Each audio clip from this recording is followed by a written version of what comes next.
Thanks for joining us on our 280th something tabletop and 12th Canik. Today we're going to take a look at the METE SF, a size that I think is just about ideal, but for some reason there's not a lot of noise out there about this model. It just kind of sneakily got released. What we'll see in the tabletop is what's in the box, some notes from the manual, if I find anything worth it. We'll look at fit, finish, and features, do some trigger talk, look at chamber support, of course show you how to field strip it. All that coming up next on GBGuns. Canik continues to impress and improve, and man, it is really hard to beat the value that these things are coming at. We've got a lockable hard case, holes there with the slide type here. When you open up, there is a divider piece in the middle here, and this has all of your paperwork in it, along with two smart or sad things that they need to put in here. I guess if you're new to the Caniks, this is a great thing. These things come apart and go together a little bit differently than your average Browning tilting barrel gun. So this shows you how to do it in full color. And this nice big bright, hey, pay attention, that one of these things in here, which I'll show you in a minute, the Canik tool is not just a little toy accessory looking thing. It actually has all of the tools, screws, bits, things like that you need for modifying in there. Also get something for the NRA, a plug for the accessories that Canik has. That's right, they've built in their own aftermarket. And the manual dedicated to the SF. Nice touch there that it's not just one of those general manuals for what has become a really massive line of guns. Like I said, this is our 12th that we're doing. You get the gun. It did have a chamber flag in it, as well as a quality control flag that I've already pulled off because I've been messing with it, of course. Comes with a reversible inside-outside the waistband holster. We've got a Magwell, more on that in a bit. Optics plates, a second magazine and loader, and up top, one additional backstrap. A tool for stripping these things down deep, because the METE line is specifically designed to be easier to pull all the way apart. I think that's part of why you're seeing so many really cool Cerakote jobs and things like that out there from some of the fans. This is the tool that I was talking about. Looks like a mini gun, but there's your driver, and inside this, when you slip the cap off, and if I do it, I'll never get it all back in there, are the bits, the screws, and things like that. We've got a cleaning brush and a cleaning rod. Now let's take a look at the manual. We take a look at manuals here on GBGuns because we like to be educated. It also gives us an indication of how well a company wants you to understand the product. The better written the manual is, and the more details that are in it, shows that they actually care and they're not just slinging a product. This one is pretty good. You've got, if I can find the page now, all of the specs that folks want to know. You can either pause and read it here or check out the article on gbgunsdepot.com, where we'll go fuller in depth than these videos will, as well as have links as to where you can find one of these and current pricing.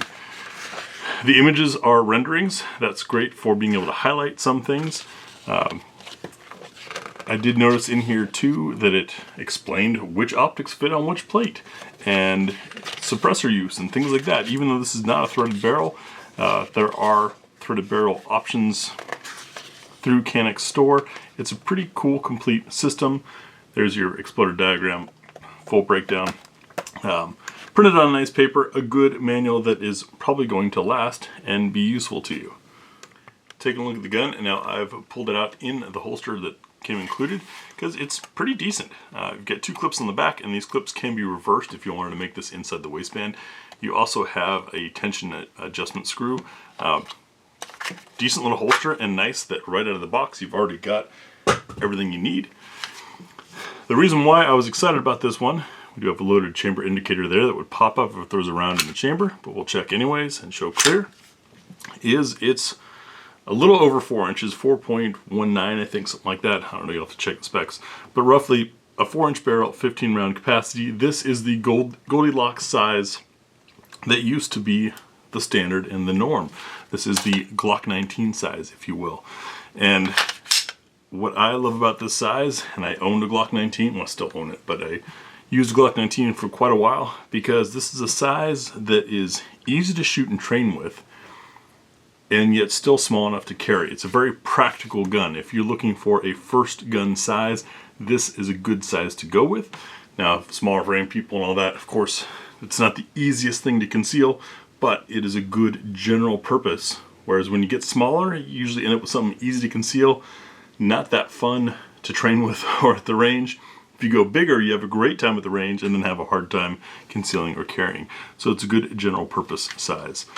Lock the slide of the rear and we'll check magazine ejection or release. And you see there we get ejection. It's actually actively kicking. I like that, along with the metal magazines with no polymer on the outside. Makes for mags that tend to drop free easier and insert easier, even when they get a little grimy. We also have witness windows on the back, 15 rounds as I pointed out. Love witness windows on the back side because when training or at the range, and sometimes you want to do a temperature check, if you will, sort of like checking pressure and tire gauge, pop out the mag and you can see on the back real quickly where you are in that magazine, or if it's on your belt or you're grabbing some for training. This is a great way to know exactly what's in there and be able to check things out. We'll check our slide lock release on the right side of the gun. There are a lot of guns out there that have released these levers on both sides. They don't always work on both sides. Able to release, able to lock. Excellent. All right, let's take a look at the rest of the gun. Starting up front, a little bit of style cut and a little bit of bowl. You can see that angle there. That's going to help with holstering. Side to frame, we have some wiggle side to side, not up and down, and our barrel, of course, locks in good and tight, as it should.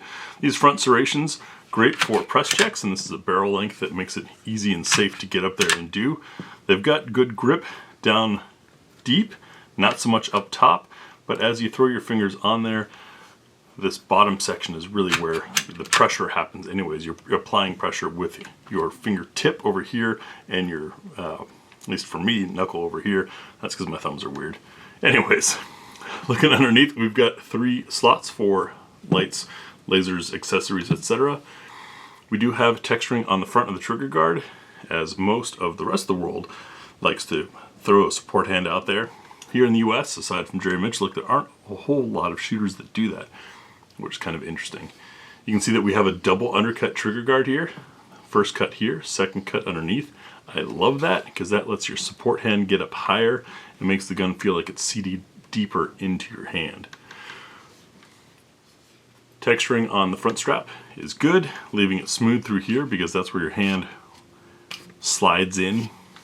Speaking of, we've got nice roundedness here, so we're not going to end up with Glock knuckle. Magazine catch is reversible. You can see the fissure texture on the side there. The rest of it's smooth, permitting for a good grab. And I pulled the Magwell out to show you something. So the magazine well itself on the pistol has a nice angle to it. It's going to really help feed. Yes, double stack single feed magazines. This is also an inverse magwell, making it easier to get the mag in there.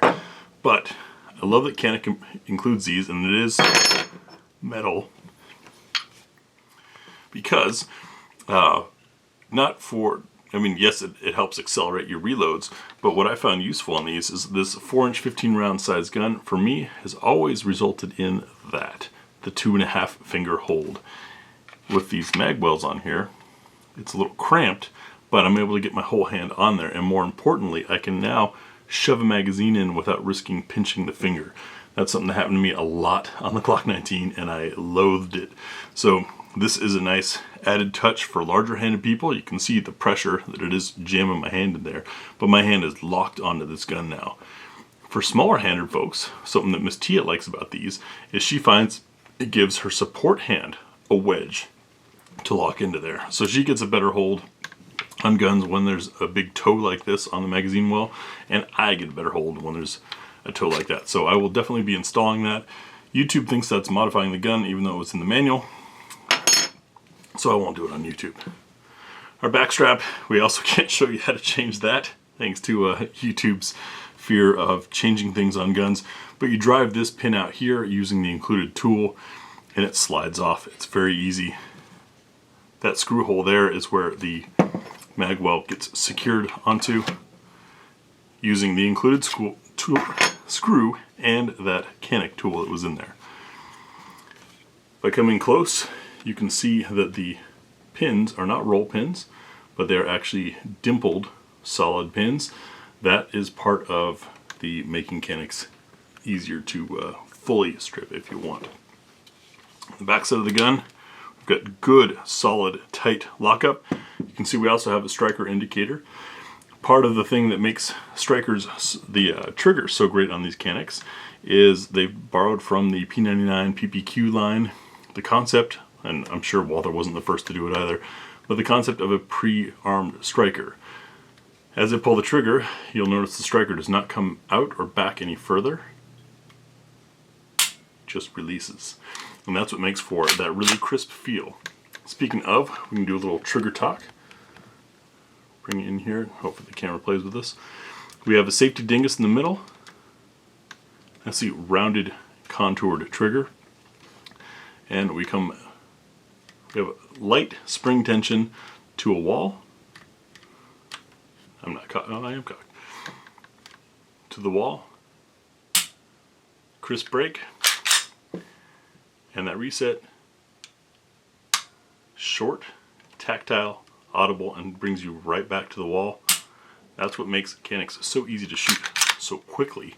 Is it's kind of like double clicking a mouse with a little bit more pressure. I'd say this is probably around a 5 to 6 poundish trigger, appropriate for carry, so good on Canik there. Our sights, you notice, are nice and tall, and we've got an optics cut here. That plate, when removed, does not remove your rear sights. So if you are one of those folks that has learned that you can't always trust the dot, or you want to have some backups, this is a good pistol for you because you can keep your sights on there. We also have that nice tactical ledge to be able to charge your firearm on a rock or something for my MRE eating buddies out there. But on a belt, single-handed racking the firearm, you can use this ledge, and it's a nice steel sight. Those sights, by the way, are 3-dot. You can notice the front sight, that's not just a camera trick.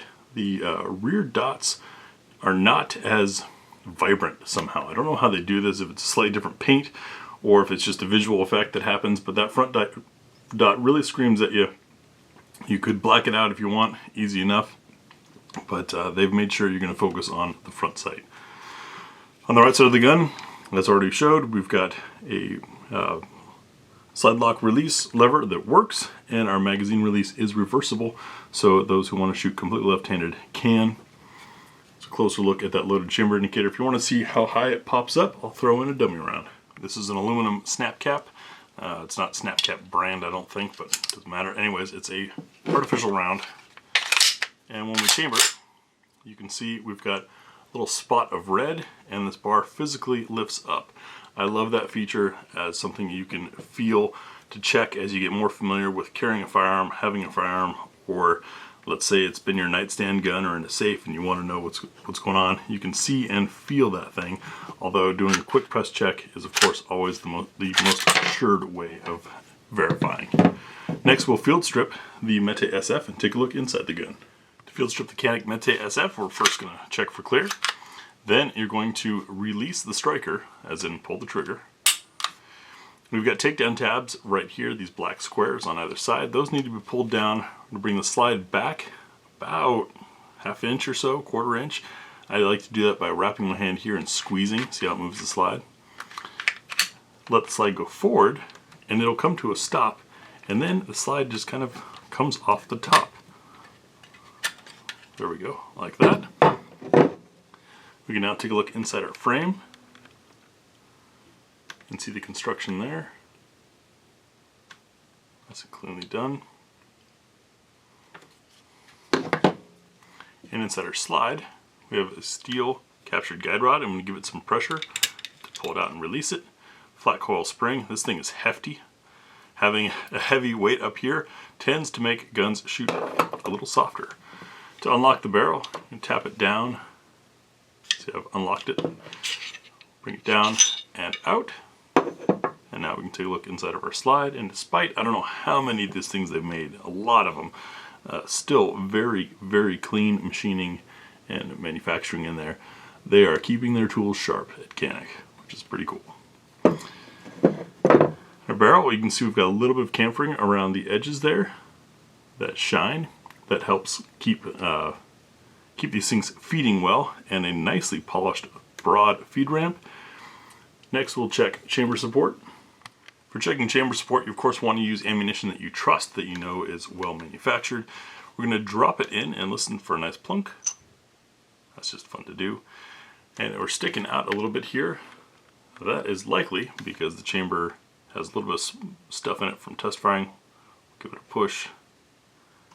Yeah, it's sealing tight. There we go. Now it's dropping in. I cannot turn the round. That's either a little bit of factory dirt inside there or a very tight chamber. We'll find out when we get to the range. But with that all the way seated, what we're looking for is how much brass is exposed beyond that shoulder, and the answer is next to none. Very well supported chamber. That's one of the reasons why these Caniks are safe for plus P ammunition, because that's sealed in there. That's a tight chamber. It looks clean to me. Interesting. Well, we'll find out what it eats when we get to the range. More on that in a bit. But anyways, having the brass fully supported helps prevent a rupture from happening and sending that 30,000, 35,000 PSI back into your hand, as everything is seated right there, just like that. So good to see that we've got good support there. Really tight chamber. Gosh, it looks clean to me. Interesting. As I put this back together, I'll explain how we're going to check functionality with that. Reassembly is essentially the inverse of what we did for the field strip. So when we get to the range, you see our absolute first shots out of this gun. We turn the camera on and pick up the gun, and for Miss Tia, it's her first time holding the gun. She refuses to touch these things prior to getting out there. We'll find a backstrap that works for the two of us. Between the two backstraps, we might just run the one that's on here. We'll do full magazine plus one to see how these 15 round magazines work. So just set that right on and pull back. Release, quick functions check. Everything's good to go. Then we get to the what's for dinner test, which is a crowd favorite and might be interesting with this chamber being so tight. What's for dinner test, we run 10 additional different loads through the gun, going from crazy light to crazy heavy, using aluminum case, steel case, brass case, nickel plated cases, full metal jackets, hollow points, you name it, it's in the test to see what the gun will eat. We'll try sights and trigger control, which should be pretty easy with this.